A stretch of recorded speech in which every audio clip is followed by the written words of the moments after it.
السلام علیکم ورحمۃ اللہ وبرکاتہ۔ فضائل ذکر۔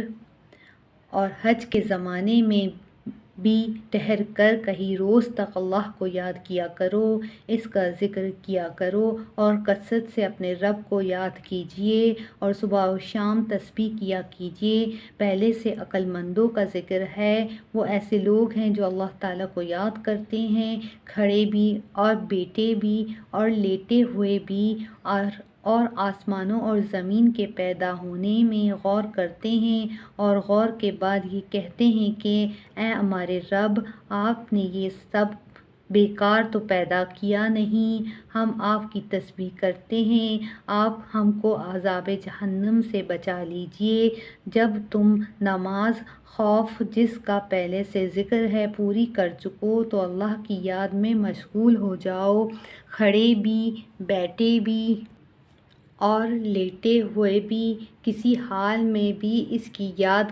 اور اس کے ذکر سے غافل نہ ہو۔ منافقوں کی حالت کا بیان ہے، اور جب نماز کو کھڑے ہوتے تو بہت ہی کاہلی سے کھڑے ہوتے، صرف لوگوں کو اپنا نمازی ہونا دکھلاتے، اور اللہ تعالیٰ کا ذکر بھی نہیں کرتے مگر یوں ہی تھوڑا سا۔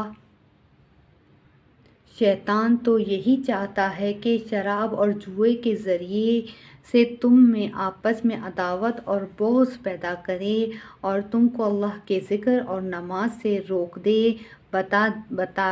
بتاؤ اب بھی ان بری چیزوں سے باز آ جاؤ اور ان لوگوں کو اپنی مجلس سے علیحدہ نہ کیجیے جو صبح و شام اپنے پروردگار کو پکارتے رہتے ہیں، جس سے خاص اس کی رضا کا ارادہ کرتے ہیں، اور پکارا کرو اس کو یعنی اللہ کو خالص کرتے ہوئے اس کے لیے دین کو۔ تم لوگ پکارتے رہو اپنے رب کو عاجزی کرتے ہوئے اور چپ چپ کے بھی۔ بے شک حق تعالیٰ شانہ حد سے بڑھنے والوں کو ناپسند کرتے ہیں، اور دنیا میں بعد اس کے کہ اس کی اصلاح کر دی گئی فساد نہ پھیلاؤ، اور اللہ جل شانہ کو پکارا کرو خوف کے ساتھ عذاب سے اور طمع کے ساتھ رحمت میں۔ بے شک اللہ کی رحمت اپنے کام کرنے والوں کے بہت قریب ہے۔ اللہ ہی کے واسطے ہیں اچھے اچھے نام، پس ان کے ساتھ اللہ کو پکارا کرو اور اپنے رب کی یاد کیا کر اپنے دل میں اور ذرا دھیمی آواز سے بھی، اس حالت میں کہ عاجزی بھی ہو اور اللہ کا خوف بھی ہو،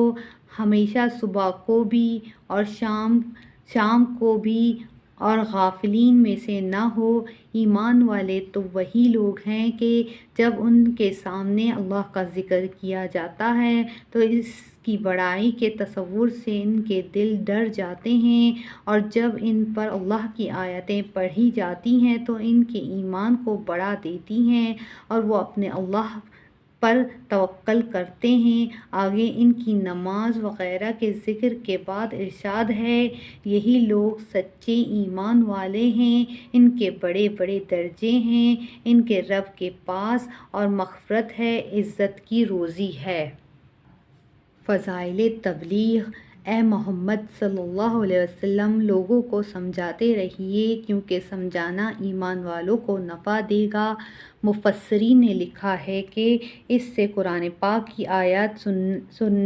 سنا کر نصیحت فرمانا مقصود ہے کہ وہ نفع رساں ہے، مومنین کے لیے تو ظاہر ہے کہ کفار کے لیے بھی، اس لحاظ سے کہ وہ انشاءاللہ اس کے ذریعے سے مومنین میں داخل ہو جائیں گے اور آیات کے مصادق میں شامل ہوں گے۔ ہمارے اس زمانے میں وعظ و نصیحت کا راستہ تقریباً بند ہو گیا ہے، واعظ کا مقصد بالعموم شائستگی تقریر بن گیا ہے تاکہ سننے والے تعریف کر دیں، حالانکہ نبی کریم صلی اللہ علیہ وسلم کا ارشاد ہے، جو شخص تقریر و بلاغت اس لیے سیکھے تاکہ لوگوں کو اپنی طرف مائل کرے تو قیامت کے دن اس کی عبادت مقبول نہیں، نہ فرض نہ نفل۔